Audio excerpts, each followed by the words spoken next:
여러분 안녕하세요. 백만 국민 대변인 뉴스 인사이다 전수미입니다.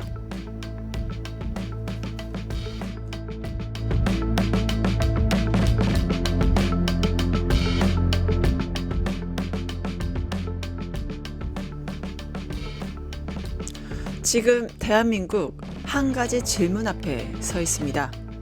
검사가 공무원이냐 아니면 권력이냐? 정답은 명백한데 현실은 전혀 그렇지 않죠. 검사 징계법? 이거 완전히 미친 법입니다. 전 세계 어디에도 없습니다. 검사만 파면이 불가능한 이런 황당한 특권 정치. 군인도 교사도 공무원도 누구도 받지 못하는 방탄막, 이 썩은 구조가 누려왔습니다. 대장동 항소폭이 검찰의 자체 결론이죠. 그런데 검사장들 단체로 들고 일어났습니다. 바로 이것이 집단 항명, 반란이 아니면 무엇이겠습니까? 우리는 법 위에 있다는 오만함, 바로 이 검사 징계법이 키워낸 괴물입니다. 우리는 이미 경험했습니다. 지난 정부 협치라는 환상 속에서 적폐청산을 미루고 검찰을 건들지 못했던 결과 윤석열의 발호 12.3 내란 발동했습니다. 문제는 바로 이 세력이 꿈틀대고 있다는 겁니다. 대통령 취임 5개월 만에 정치검찰의 목리가 지금 벌어지고 있습니다. 그러니 답은 단 하나입니다. 검사징계법 폐지, 지금 바로 주저없이 해야 합니다. 검사도 공무원입니다. 파면 가능해야 합니다. 특권을 걷어내고요. 국가공무원법 아래서 그 책임을 다해야 됩니다. 오히려 더 강하게 그 책임을 묻는 것이 상식 아니겠습니까? 내란 동조 검사들, 조직 수사 검사들, 전원 조사하고 전원 정리해야 합니다. 검찰개혁은 선택이 아니라 바로 국가 생존의 문제이기도 합니다. 특권의 시대 끝, 책임의 시대 시작. 대한민국을 다시 정의롭게 만드는 그 첫걸음, 바로 검사 징계법의 폐지입니다. 수미사이다. 오늘은 검사 징계법 이제 끝장내자 였습니다.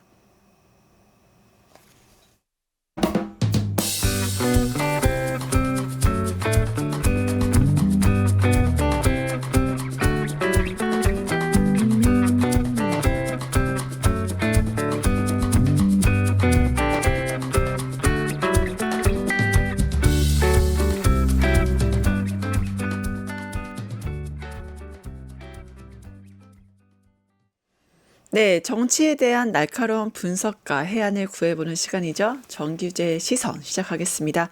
오늘도 정규재 전 한국경제신문 주필님 자리해 주셨네요. 안녕하십니까? 네, 안녕하세요. 네. 한 주 잘 보내셨나요? 네, 참 다이나믹 코리아, 이슈 많은 코리아 같습니다. 먼저 한교안 편할 날이 없군요. 네. 언제쯤 편해질까요? 정치는 결코 우리를 실망시키지 않고 매일 이렇게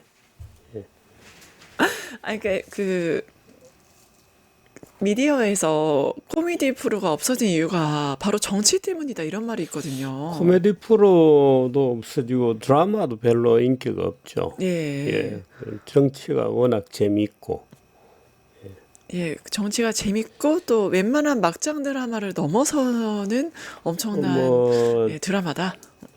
뭐 굉장하죠. 예를 들어서 명태균, 오세훈, 뭐 대화록, 대화 장면 이런 것은 뭐 막장 드라마를 방불케 하죠. 그보다 더 짜릿한 드라마가 없죠. 네. 법정에서 뭐 치매 이야기도 나오고 아파트 준다며 따지는 것도 아주 나오고. 뭐 굉장합니다. 예. 예, 아주 네, 법정은 굉장합니다. 그래서 정치는 우리를 실망시킨 적이 없다. 네. 단 하루도 우리를 가만두지 않는다. 네. 가만두지 않는 이슈 같이 가보도록 하겠습니다. 먼저 황교안 전 대통령 권한대행이자 국무총리 소식일 텐데요.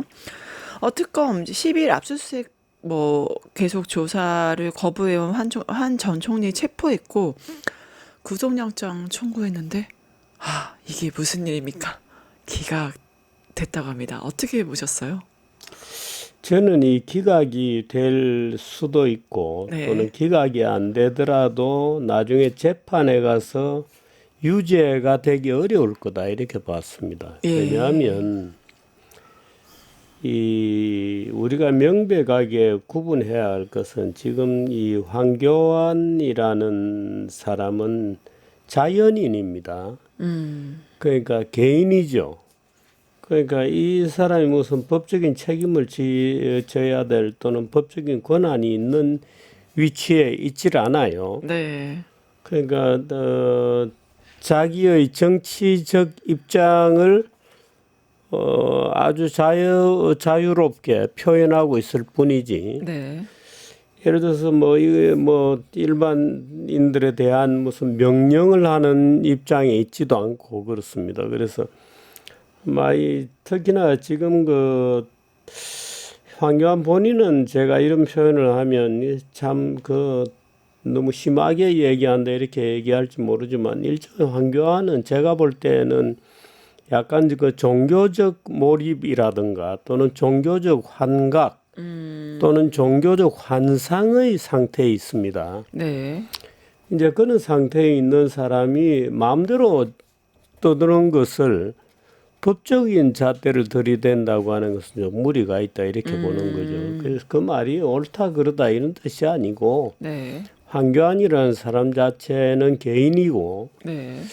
또 지금 개인으로 완전히 돌아간 거죠. 뭐 전직 대통령 권한 대행의 법무장관의 뭐 국무총리의 대통령 권한까지 지낸 그야말로 체제에 속하는 사람이다 이렇게 볼 수 있습니다만 어디까지나 그래도 지금 현재는 또 지금 현재 그런 행동을 하는 상황에서는 자연인이고 또 본인은 강력한 종교적 환상 속에서 기도를 열심히 해서 하느님으로부터 직접 어떤 메시지를 들었다 이런 상태이기 때문에 그런 상태에 있다는 자를 가지고 법적인 잣대를 들이댄다는 것은 무리가 있다 저는 그렇게 봅니다. 그래서 매우 우려할 만한 또 우리들에게 걱정을 안기는 또 국가 지도자급의 원로에 속하는 분인데 할 수 있는 직책은 다 지낸 분이고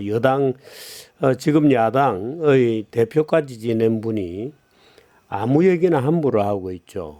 그래서 참으로 걱정이 되고 합니다만은 그런 정신 상태에 있는 분에게 법적 책임을 요구하는 것이 맞는 건가 하는 생각을 좀 했었어요. 그런데 본인도 사실은 딱하게 된 것이 압수수색을 2차례에 걸쳐서 완강히 거부를 하고 네. 소위 이 법적인 어떤 요구 조건들을 충족시키지 못하는 네. 그런 어떤 행동을 보여주었기 때문에 심히 걱정되고 심히 개탄스럽죠. 네. 방금 이제 압수수색 거부권을 얘기하셨는데 네. 지난 3일에 황교안 전 총리, 그러니까 권한대행이 그때 특검에서 좀 문제를 삼았던 거는 바로 표적 판사의 이름 거론이었어요. 왜냐하면 영장 발부판 그때 당시 3일만 해도 영장 발부 판사의 실명을 거론하면서 SNS에 공개적으로 저격을 하는 글을 올렸었거든요. 특검은 지금 이 이거 문제다 황교안이라는 하고. 분은 제정신 상태가 아닙니다. 제가 좋은 말로 종교적 환상이나 종교적 환각 이렇게 얘기합니다마는 무슨 그동안에 우리가 알고 있는 그런 이 국무총리를 하고 법무장관을 하던 시절에 그런 이 논리 이성적인 또는 법적인 책임 여부를 따지고 관리하는 소위 공안검사 황교안은 이미 이 과거의 일이죠. 그래서 국가가 아마 이 나중에 법적인 예를 들어서 구속 상태가 되고 기소가 되어서 재판이 되면 아마도 그 종교적 문제 때문에 무죄로 될 가능성이 굉장히 높습니다. 그래서 말하자면 국가의 어떤 죄책 여부를 판단할 때 말하자면 이 사람이 죄에 대한 책임을 질 수 있는 능력 있는 자인가 여부를 판단할 때 황교안 같은 분들은 제외되는 게 맞다고 저는 봅니다. 네. 네, 특히 이제 뭐 본인은 아마 제가 이런 얘기하면 내가 정신병자라고 하면서 반발할지 모르겠습니다만은 또 SNS에 표적으로 올리는 걸까요? 네, 저는 그렇게 생각합니다. 네. 네, 특히 황교안 전 총리 같은 경우는 상징적인 부정선거론자잖아요. 그렇습니다. 예. 그래서 음모론자고 부정선거론자죠. 네. 지금 우리 사회는 음모론이 좌우 가리지 않고 광범위하게 퍼져 있기 때문에 굉장히 위험한 어떤 상황이다. 저는 그렇게 봅니다. 그 음모론적 세계를 만들어내게 되면 가상의 적을 만들죠. 네. 가상의 적이 세계를 움직이고 있다. 이렇게 판단하기 쉽고 그래서 황교안 씨 같은 경우에는 그 음모론에 굉장히 몰입되어 있고 심지어 공개석상의 자기가 하느님으로부터 그 부정선거를 파헤치라, 네. 부정선거와 싸워서 밝혀내라 네. 하는 말하자면 부탁을 받고 있다고 자기의 소명을 얘기하는 지경에까지 이르러 있기 때문에 그건 뭐 논의할 대상이 아니다.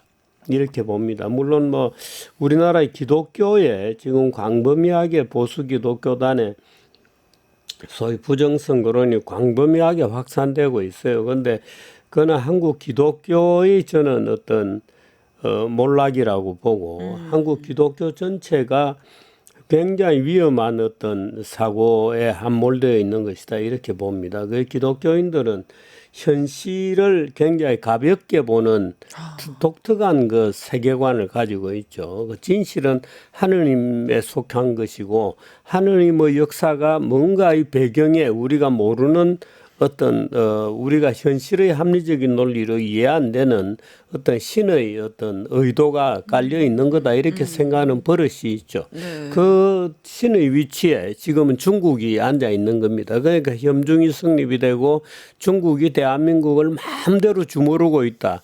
또 그게 선거 부정도 마찬가지다. 이렇게 생각하는 거죠. 상상은 자유인데 문제는 이제 그런 것들이 심해지면 사회가 병들게 되고 현실의 어떤 책임 문제라든가 권한 문제라든가 또는 현실을 우리가 해결해 나가는 데 있어서 올바른 해법을 찾기가 어렵게 되죠. 그런데 지금 예를 들어서 이 황교안을 잡아넣겠다든가 최근에 그 우리 정부가 공직 사회에서 광범위하게 어떤 그 내란 동조 또는 선동 세력이 있다고 생각하는 것도 약간의 그 전념입니다. 그러니까 왜 끊임없이 보수가 만들어지냐, 왜 끊임없이 윤어게인을 주장하는 사람들이 만들어지나 도저히 이해를 못하는 현상이거든요.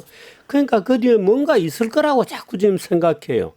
어떤 광범위한 보수의 어떤 그 연결고리들이 있어서 내란 선동하는 어떤 조직적 저항이 있는 것인가라고 계속 생각하거든요. 그런데 그것도 일종의 그 말하자면 우리 정부도 지금 약간은 뭔가 이 세상에는 겉으로 보이는 것과 다른 뭔가 뒤에 안 보이는 어떤 힘들이 작용하는 건가 그 힘을 발본색원하지 않으면 안 돼라고 하는 생각에 사로잡혀 있을 가능성이죠. 그러니까 이 지금 보수가 막 종교적 극단으로 종교적 음모론으로 달려가고 있으니까 그 반사적으로 이 지금 진보 그룹 또는 우리 집권 민주당 또는 우리 정권에서도 뭔가 자꾸 의심하는 눈으로 지금 보기 시작하는 거죠. 그래서 우리 사회 전체가 음모론적 세계관이나 사고를 굉장히 깊이 빠져들고 있다는 걱정을 저는 해봅니다. 네, 음모론과 그런 거를 얘기하셨는데 결국에는 음모론의 가장 핵심이 이제 부정선거론일 텐데 네. 여기 사실 황교안 전 총리만 얘기하셨으면은 거기서 그 선에서 끝나면 참 좋겠는데요. 안타깝게도 국민의힘의 장동혁 대표 우리가 황교안이다 이렇게 얘기하니까 국민의힘 내부에서도 그럼 우리가 부정선거론자냐 이러한 내분이 나왔습니다. 부정선거론에 빠져 있습니다. 국힘당은 그 김종혁 씨가 이제 그런 얘기 반발을 했습니다마는. 김종혁 같은 소수의 사람들을 제외하고 상당히 많은 그 국힘당의 열혈 지지자를 비롯해서 윤상현이라든가 그쵸. 뭐 상당히 그 지도자급에 속하는 많은 인물들도 부정선거론에 함몰되어 있습니다. 그건 뭐 어쩔 수 없습니다. 이 당에서 부정선거 당원들의 일부 부정선거론에 경도되어 있는 것을 가르치고 극복해 나가야 될 당에서 오히려 지금 부정선거론에 깊숙이 빠져 있죠. 그 장동혁 본인은 자기가 부정선거론에 대해 직접적인 언급을 안 합니다만은 아마도 부정선거론에 빠져 있을 가능성이 있죠.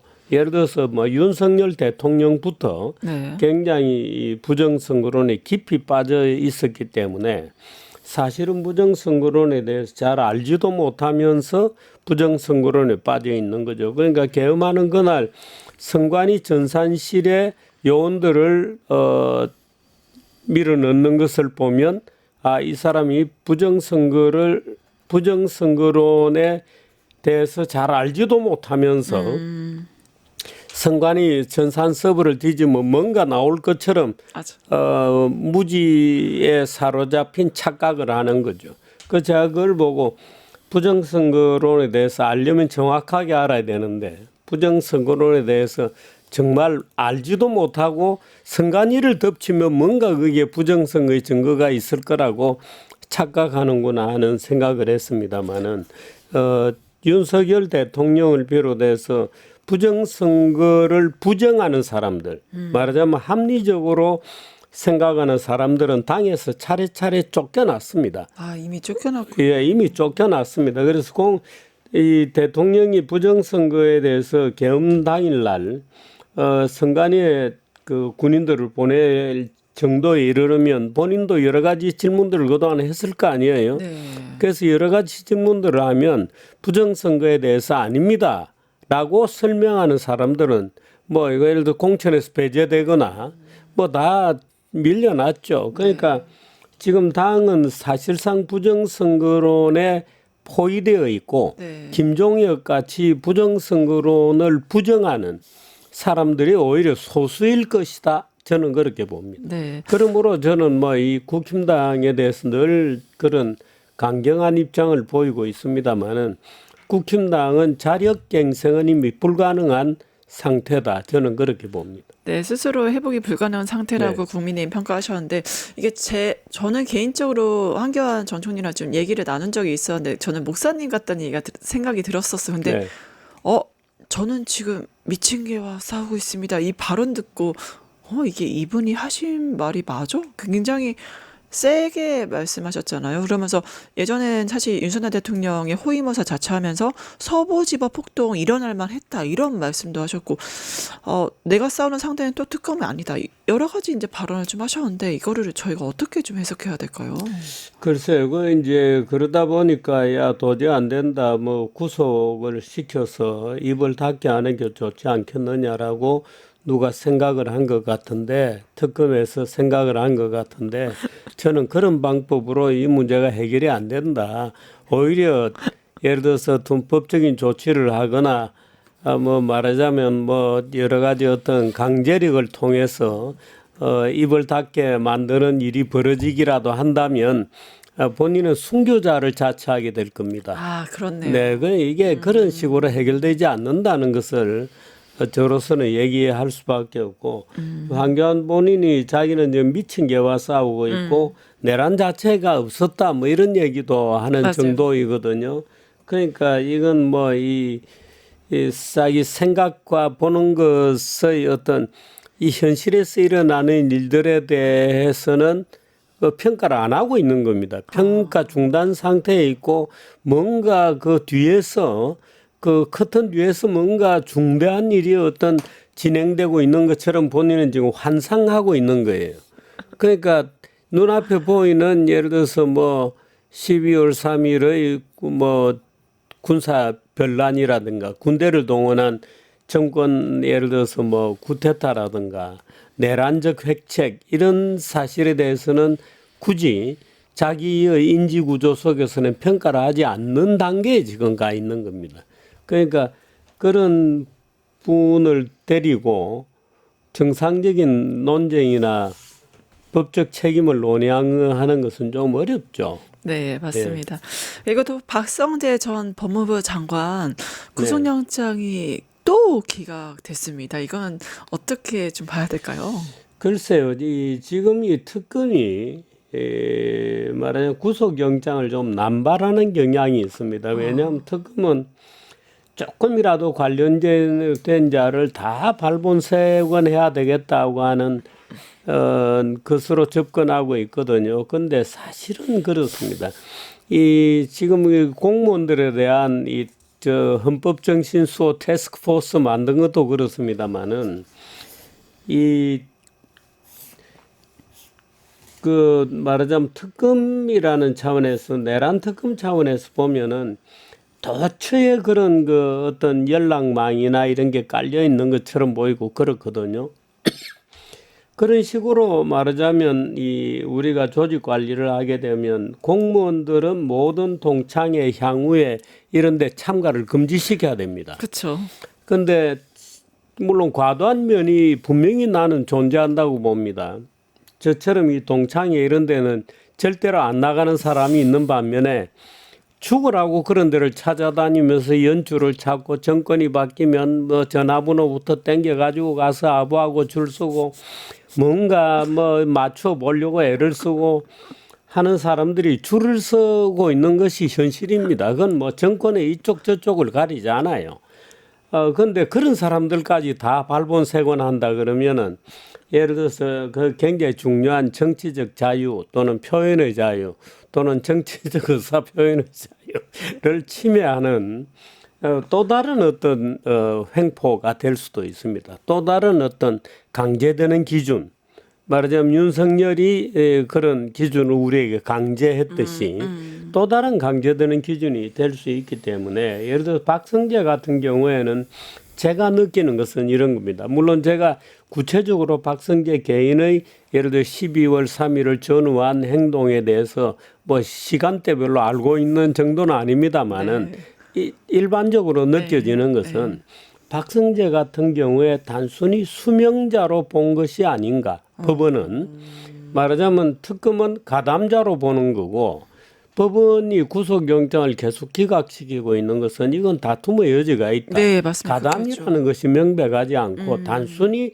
너는 이런 조치를 준비해라는 명령을 받은 사람을 단순 수명자, 단순하게 명령을 받고 이게 무슨 일이지 하고 있는 사람에게 가담자라고 주장할 수 있겠는가 하는 어떤 경계선에 있는 것이 아닌가. 네. 그러니까 법원은 이제 그 경계선에 있다는 면을 보고 여기까지 구속 말하자면 죄책이 확정될 것 같지는 않다. 다툼의 여지가 있다라고 본 거죠. 그 이제 구속이라는 것은 사실 방어권을 행사할 수 있는 그 말하자면 방어를 못하게 만드는 거기 때문에 맞습니다. 어느 정도까지 범죄의 책임이 확정이 돼야 됩니다. 네, 맞습니다. 그러니까 판사가 보기에는 야 이건 다툼의 여지가 있다고 보는 거죠. 이건 단순히 명령을 받아서 야 이걸 어떻게 처리해야 되냐고 쩔쩔매고 있는 불쌍한 공무원에 불과하다. 이렇게 지금 보는 거고 특검이 볼 때는 야 이거 가담자다. 대통령으로부터 직접 명령을 받은 정도 같으면 가담자라고 봐야 된다. 이런 의견 차이가 분명히 존재하고 있는 거죠. 그런데 법무장관도 그런데 거기서 더 내려가면 사실은 이 광범위하게 무슨 이 적폐 연결고리로 이런 거 있습니다. 우리가 국힘당을 보면 예를 들어서 국힘당 쪽에서는 민주당을 이렇게 보는 거죠. 말하자면 은밀하게 대한민국을 전복시키려는 종북주의자들이 내밀한 연락망을 가지고 민주당을 장악하고 있다. 이렇게 보듯이 그 이제 윤석열의 대한민국을 말하자면 훼손하려는 세력이 정치를 장악하고 있다. 이렇게 12월 3일에도 얘기했잖아요. 이제 그런 관점이 있는가 하면 우리가 또 국힘당을 보면 저 당은 특이하게도 군인들이 물러간 자리를 전부 검사들이 와가지고 장악하고 있고 검사들이 기수별로 내밀한 연락망을 가지고 보수 세력을 장악하고 있는 것처럼 보이거든요. 그런데 그렇지는 않다고 봐야죠. 드러난 거를 보고 우리는 판단해야지 드러난 것의 배후에 예를 들어서 뭐 그림자 정부가 있다거나 또는 글로벌리스트가 있다거나 또는 일루미나티들이 뭐 저는 굉장히 많은 사람들로부터 국제 일루미나티에 속한 사람이라는 비판을 받은 적이 있습니다만은 정말요? 웃기는 얘기잖아요. 그런데 일루미나티들이 뒤에서 움직이고 있을 거라더니 뭐 프리메이슨 조직이 지금까지도 서구 세계를 지배하고 있다느니 엄청나네요. 이런 그 음모론적 어프로치는 우리가 현실을 냉정하게 보는 것을 오히려 방해합니다. 그러니까 지금 이 국힘당과 민주당이 줄기차게 싸우다 보니까 양쪽 다 그런 음모론적 관점으로 상대를 봐요. 네. 그 음모론으로 보면 아주 명쾌하게 보입니다. 보이기에는. 네. 그런데 그게 사실과 일치하느냐 하면 전혀 일치하지 않는 경우들이 그렇죠. 많죠. 현실과 그런데 괴리각하죠. 음모론으로 보면 굉장히 명쾌하게 설명이 쫙 되는 것처럼 보여요. 그러니까 이제 한번 음모론에 빠진 사람들은 자기가 이제 세상을 이해하게 된 겁니다. 그러니까 부정선거론이라는 프레임으로 대한민국을 보면 맞아 이놈들이 이렇게 되는 거죠. 네. 그러니까 이제 그런 음모론적 사고가 이 좌우를 막론하고 저는 굉장히 깊이 네. 예를 들어 천안함 뭐 자작극론 뭐 이런 것도 그렇습니다만은 그런 음모론적 어떤 세계관들이 광범위하게 지금 퍼져나가고 있어서 저는 우리 정치가 전체적으로 엉뚱한 곳으로 표류하고 있다 이런 느낌도 듭니다. 아무튼 많은 분들이 우리나라 정치가 이상한 곳으로 가는 걸 걱정하고 있으신 것 같습니다. 장경화 대표가 우리가 황교안뿐만 아니라 이재명 대통령 탄핵 카트까지 싸우자 이런 발언들을 하니까 네. 이제 조갑재 대표가 장경화 대표한테 굉장히 맹비난을 했잖아요. 네. 내부 총질이고 이거는 한국 보수의 배신자다 하면서 한동훈이 번 것을 다 까먹고 있다 이렇게 발언하셨는데 이건 어떻게 평가하십니까? 한동훈이 뭐 벌었다고 볼 수 없고요. 저는 네. 이 한동훈도 윤석열과 같은 카테고리에 속하는 분이라고 봅니다. 그래서 그런 부분에 들어가면 또 우리 조갑재 선배님께서 이 한동훈이 뭔가를 벌었다 이렇게 하신 말씀이 어떤 뜻인지를 저는 정확하게 잘 모르겠습니다만은 저는 이 보수가 어떻든 이 자유민주적 질서 라고 하는 것에 대해서 대우각성하고 자기 반성의 기회를 가지고 또 이 구체적으로는 예를 들어서 국힘당의 지나온 역사를 반성하고 새로 깨어나는 기회가 있기를 바랍니다마는 지금 눈앞에 보이는 정치적 미래에서는 그게 가능할 것처럼 보이지 않군요. 네, 결국에 그러면 그 조갑재 대표나 이제 특정 언론들이 한동훈 띄우기에 지금 나섰는데 뭐 검찰은 자살했다 이거부터 기화를 해서 막 오르고 있잖아요. 뭐 이게 결국엔 국민의힘은 뭐 바퀴벌레라서 더 이상 희망이 없고 보수를 재편한다는 그런 어떤 의도하에서 한동훈 체제를 만들기 위한 이런 작업이 시작됐다고 봐야 될까요?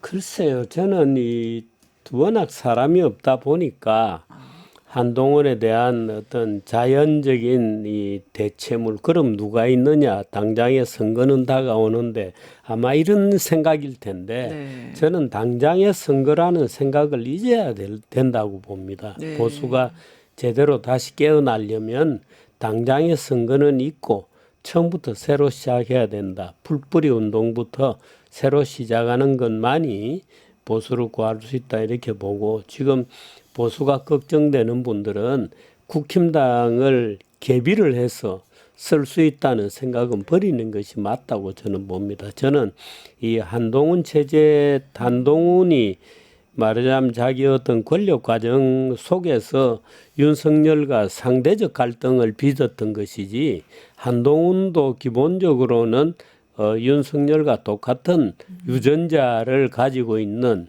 사람이고 한동훈이 우리 정치에 끼쳤던 해악은 윤석열과 한동훈은 같은 조다 이렇게 파트너다 뭐 이렇게 봅니다. 그래서 한동훈이라는 분에 대해서 많은 보수가 그것도 건전한 보수가 기대를 하고 있습니다만은 저는 조금 거리가 좀 먼 것 같습니다. 네, 결국에는 한때 윤석열 아바타라고 불렸던 한동훈이만큼 이제 보수의 예, 고쳤을 수 있는 당도 아니고 고쳤을 수 있는 인물일까라는 의구심이 들긴 지금은 합니다. 없습니다. 지금은 없는데 지금은 없다는 사실을 받아들여야 돼요.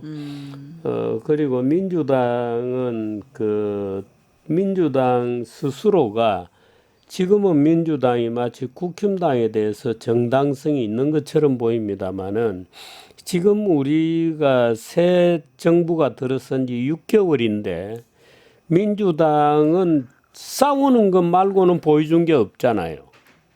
그러니까 민주당은 사실은 국힘당이 정신이 좀 드는 순간에 괴멸적 상황에 처할 거라는 것을 항상 위기의식을 가지고 네.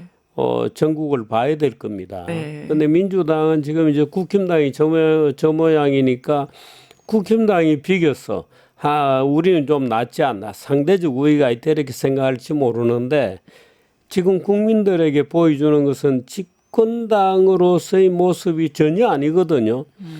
계속 투쟁하는 당입니다. 뭐 가짜든 진짜든 폭로하고 싸우고 계속 투쟁하는 당이죠. 그래서 저게 이제 개혁이라는 이름으로 투쟁하는 당을 정당화시키고 있죠. 그런데 저런 식으로 집권당이 투쟁해서는 안 된다는 것을 알게 되면 늦은 순간이 될 겁니다. 그래서 네. 좀 긴장감을 가지길 바라고 국힘당이나 민주당이나 저는 이 국민들에게 참 다채로운 정치는 결코 우리를 실망시키지 않는 그런 정당이기를 좀 제발 그만두기를 좀 바랍니다. 네, 알겠습니다. 지금까지 뭐 스스로가 위헌정당임을 입증하는 국민의힘과 민주당의 모습들을 같이 봤고요. 지금까지 시간 관계상 오늘 정규재 시선은 예. 여기까지 하도록 하겠습니다. 예, 고맙습니다. 지금까지 정규재 주필님과 함께했습니다. 주필님 감사합니다. 유튜브 구독하고 실시간 채팅과 댓글을 남기시면 매일매일 7천 TTCO를 드립니다. 참여 방법은 통통물 어플을 다운로드하고 회원가입과 로그인을 해주세요. 마이페이지에서 나의 회원 고유 번호를 복사해주세요. 유튜브 구독 후 실시간 채팅이나 댓글창에 고유 번호를 한 번만 입력하면 준비 끝! 지금 유튜브 채팅과 댓글 쓰기 참여하고 실천 TTCO 받아가세요.